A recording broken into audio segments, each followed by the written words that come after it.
Welcome to Bytes Insights, the most relevant cybersecurity podcast on education, innovation, and outreach. I'm your host, Maggie Dillon. Today we have a fantastic guest. Really excited. Welcome to the show, AJ Forysiak. Hi, Maggie. It's great to be here. Nice to have you. I have to go ahead and give this introduction justice because it's absolutely phenomenal. And every time we have a show, the people that we're having on just are so expansive and bring so much. And I want to make sure everyone knows your background. AJ is a seasoned senior executive focused on operational cyberspace, issuing critical business objectives and balancing cyber risk while optimizing investments.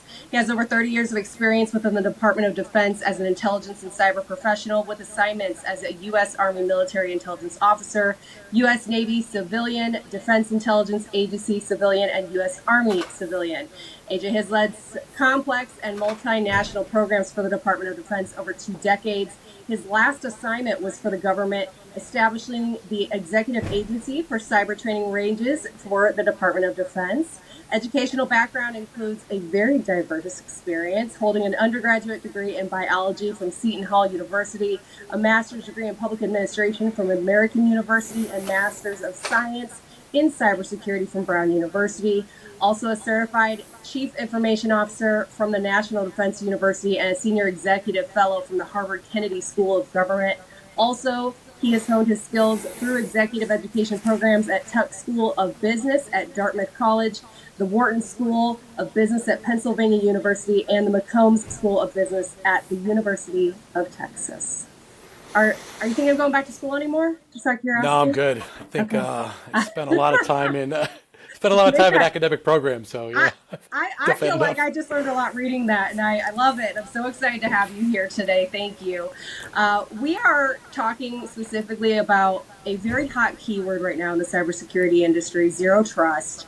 And just so everyone knows a little bit about where you're located today, obviously you're here representing Varonis, but could you tell us what the topic of zero trust is, where you are, and maybe tell us a little about the event that we have coming up? Yeah, so great. Thanks for that introduction, Maggie. I guess got to shorten my bio a little bit. That's definitely a long one. I was like, do I shorten it? Do I go? I gotta give credit. So. And that's my snapshot bio. So there's a lot more to that. Yep. Anyway, so yeah, I'm here at the Cyber Bytes Foundation today. So this is a nonprofit here near Quantico. So the Cyber Bytes Foundation operates out of the Quantico Cyber Hub. A great event, great location where we kind of do a lot of outreach to the community and then work closely with the government down here near the Quantico area. So in the coming next week, in 2 weeks on June 13th, we're holding a Zero Trust Cyber Bytes networking event where we're kind of bringing together some folks from industry. So I'm leaning heavily on some folks from Varonis that, I've got a vice president for engineering who's going to come in. His name is Justin Wilkins. He's going to talk about, zero trust, which today is one of the hot topics, especially in the federal government and also throughout industry. Folks are really, trying to get their hands around this and understand what it's all about. So what I was able to do is bring in some other industry leaders from Microsoft. So Josh Self is going to be in here, who's a close friend of mine who's going to represent Microsoft. I've got Tom Tittermary from Zscaler, who's going to come in here and be part of our panel, and then some folks from Okta. So really looking forward to the discussion. And, it's kind of, what we do here, the setting is very intimate. We're kind of really close to the audience, and we're kind of engaged and getting individuals to kind of talk about this topic and understand some of the things that are going on and what not only industry is seeing, how this is being tackled and handled, but also get some feedback from the government on some of their challenges. So that's the objective anyway. I love it. And, it's so interesting as I have conversations with different business owners, government executives and whatnot. It's a topic that a lot of people have different education on.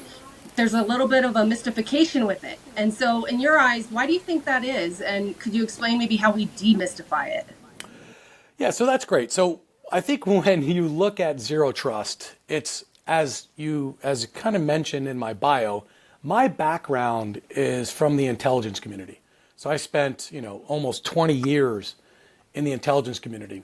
And we are firm believers of zero trust, meaning we subscribe in the least used privilege model, meaning people only have access to information that they need access to, the need to know concept. So what's happening now is that's becoming more mainstream.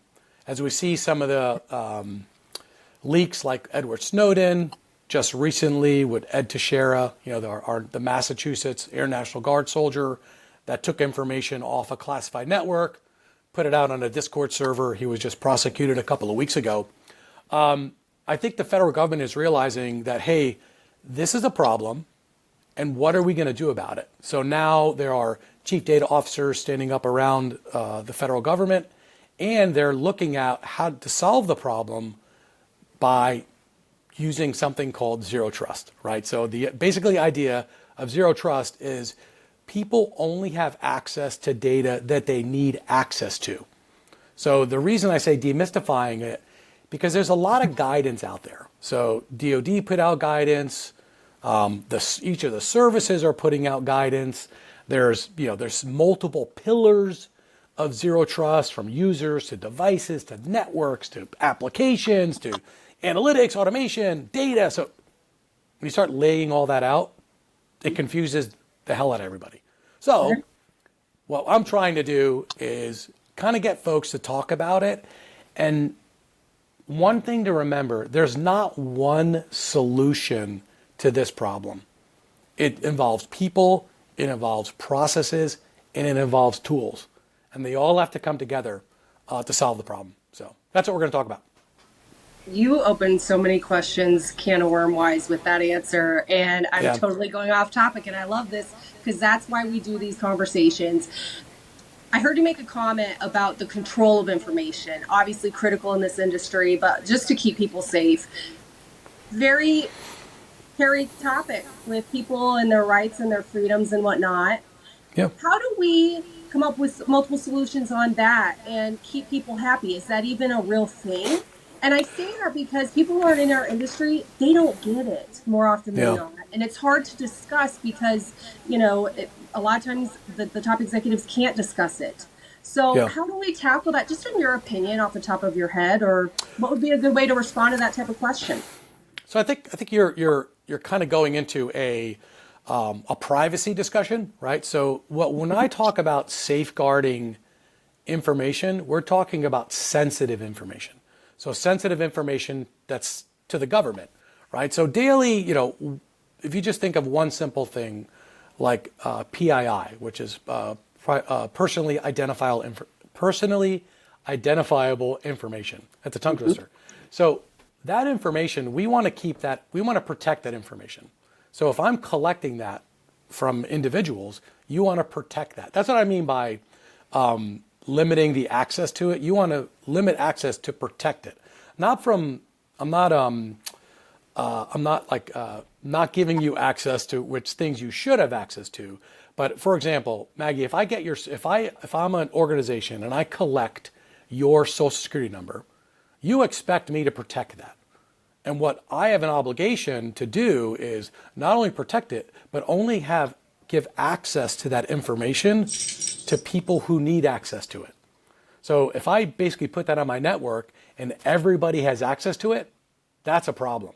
So now we're trying to tighten that down. So there's things like GDPR in Europe, which actually there's actual legislation that protects you as a citizen so that your information is not divulged or made public to people. And then companies are sued accordingly by the government when those exposures occur. So I want to also, I want to make sure that we're talking about sensitive information from personal information. But then now when we start thinking about our, things, when you start thinking about the government, classified information, we want to protect that. I mean, there's different levels of classification. I know we're not going to get into that discussion here, but we want to safeguard that information. The intel community has done that. They've been doing it for years. But now the mainstream government, now there's things called CUI, or controlled unclassified information. that's what we're talking about. How do we control that information to ensure only the appropriate people have access to it? Right. Okay. And there was a reason that several reasons I asked that question. Conversations that I've had with state and local governments in particular, there's a lot of misunderstanding from what I've seen. And I love that we're doing this event because it's going to bring a lot of these types of conversations out into the open. And also, I apologize. My dog, this was such an interesting topic. My dog woke up and was having an asthma attack while you're answering that question. And here we are with a podcast. So, but I just really appreciate that. And I think also people just need to be educated and universities, what kind of courses are there? What kind of certifications are there? Are there, in your eyes, enough resources in that regard? Well, I think the key right now, from my this is from my foxhole, is we have plenty of, from a government side, there's plenty of regulations on this. There's plenty of guidance that's been put out there. So now as you start looking at education of the workforce, so one thing to remember is we, as humans, are fallible. We make mistakes all the time. So we are also the biggest threat to our security. So we're also the biggest threat to our infrastructure. So there's a great, it's a Far Side comic that has, like, in one corner, we've got, all these firewalls and endpoint devices and all this stuff. It's all piled up. In the other corner, we have Bob. Unfortunately, we're all Bob. We make mistakes. We're not good about our passwords. We're not good about our hygiene. We leave our systems unlocked, walk away from it. Those are all things that we have to do behavior-wise as individuals. So what's happening now in companies across, this is across the globe, this is not only in the US, but organizations are realizing that their employees are their biggest threat. So not only from an insider threat, but just from generic day-to-day operations. So they have to do their part to educate their workforce to make sure they know what to do. There's tons of, when you start looking at folks inside of cyber, there's tons of certifications out there. There's tons of things out there for education. But in the end, it really boils down to the soft underbelly, which are people. So the more we make this visible that this is a problem and we're all, meaning employees and regular citizens, we're part of the solution. So making this available, having people talk about the importance of cyber hygiene, it's super important. That's what I did my research on at Brown, was about educating the workforce. Not educating the workforce, but educating our youth from K through 8th grade, bringing that in that early on in their life is super important to me. And that's why I'm involved here at Cyber Bytes Foundation, to ensure that we're educating our youth and we're bringing these topics and making them mainstream. They're not just, we talk about them sometimes. This has to be a mainstream topic. Absolutely. And could you explain a little bit more? Obviously, Cyber Bytes, super innovative, really trying to get a piece of that education portion that you spoke to. What excited you about Cyber Bytes as far as the innovation part with Zero Trust? And I say that because I know that we have a Zero Trust lab that we can help get people into. Yeah, so it's exciting for me because this is, like I said earlier, and I've been re-emphasizing, this topic it's talked about all the time. And unless we break it down to its basic parts, like something as simple as knowing that we're a critical part of the solution, and individuals understanding that it's important for them to understand where they fit into the solution. Because today, a lot of times we focus on technology to solve all these problems. Yes, technology is super important in solving the problem, but in the end, it's about educating and understanding the workforce. Yep. It's you and I, right? So absolutely. Now, but you asked me, why did I get involved with the Cyber Bytes Foundation? So, and then why do I think this is important?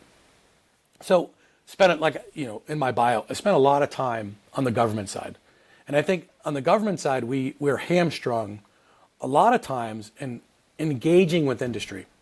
So a nonprofit, under the charter that we do, we're not here to make any money.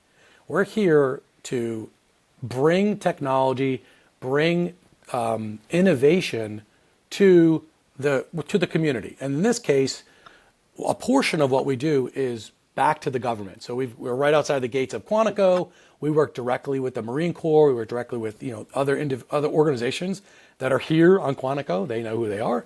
And we also do outreach to the community.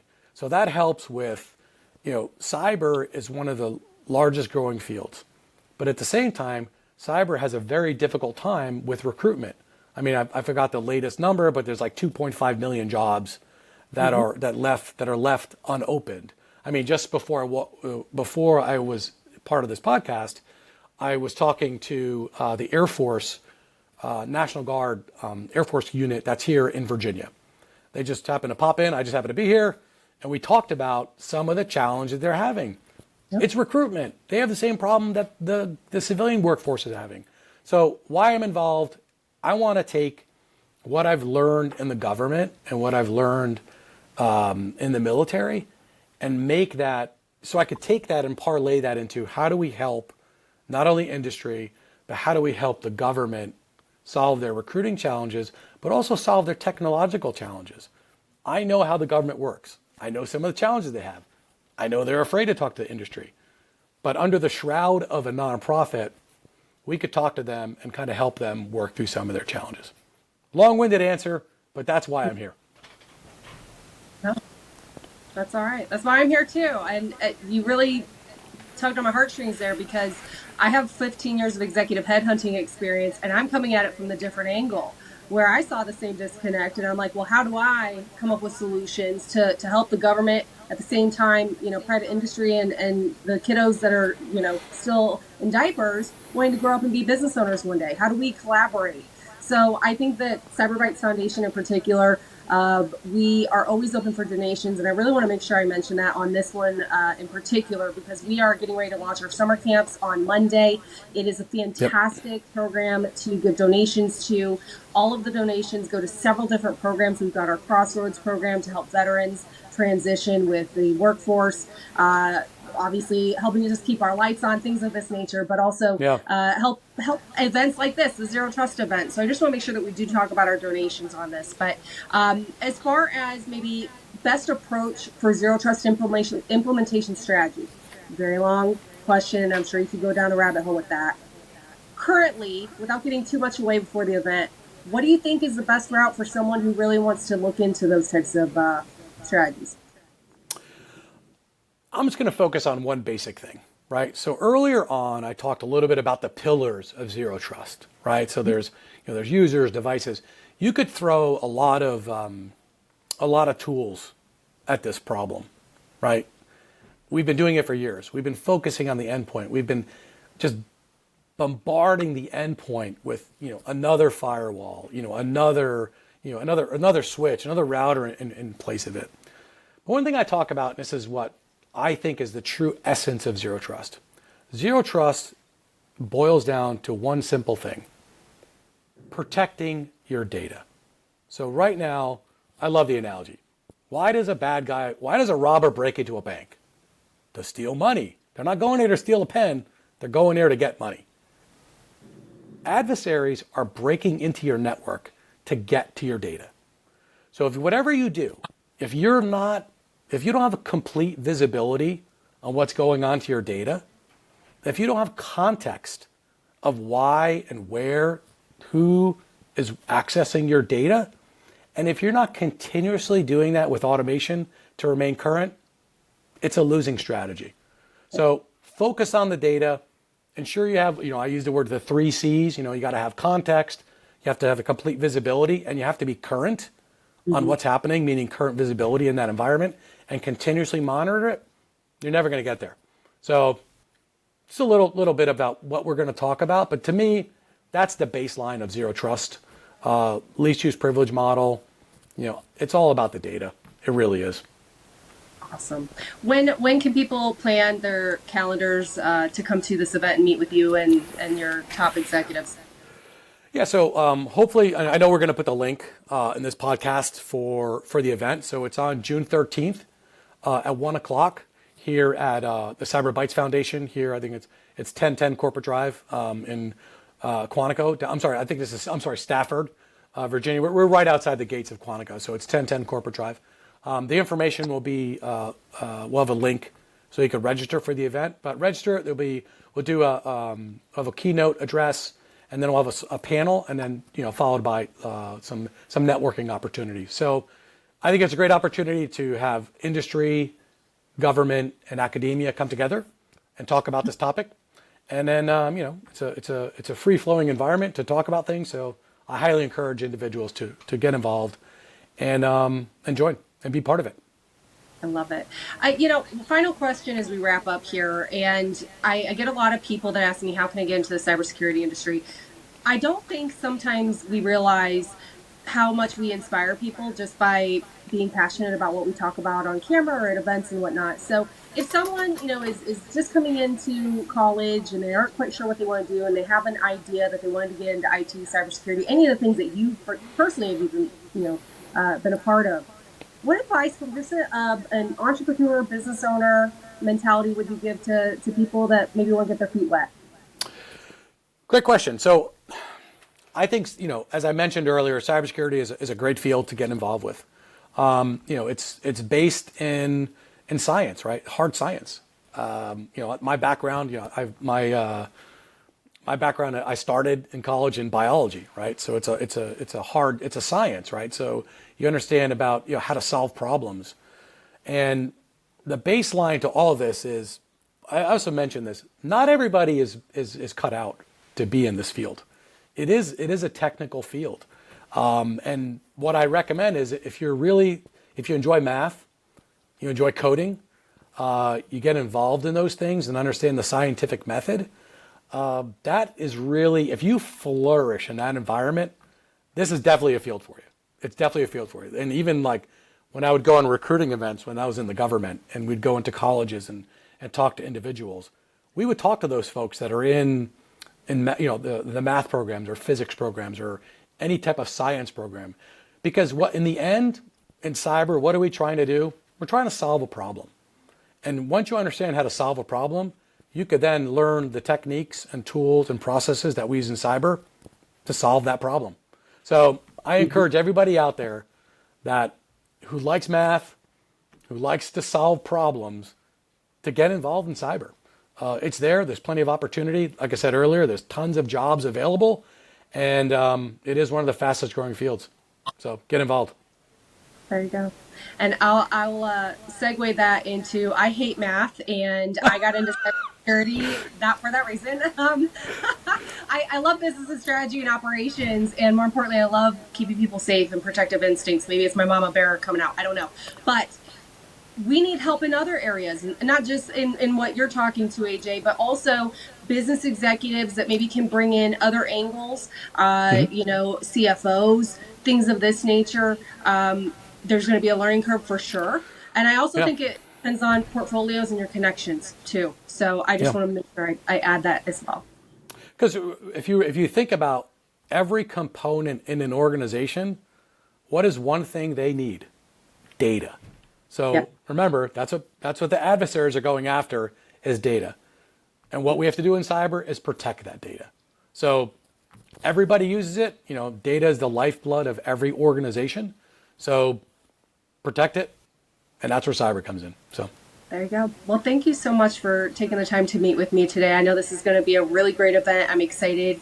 And if you don't have anything on your calendar just yet, even if you do, you might want to reschedule some things and make it out to QCH for this event and meet some new people and build your portfolio. So awesome. Thank you so much for joining us, AJ. As always, this is a production of the Cyber Bytes podcast production. And in the meantime, take care, stay safe.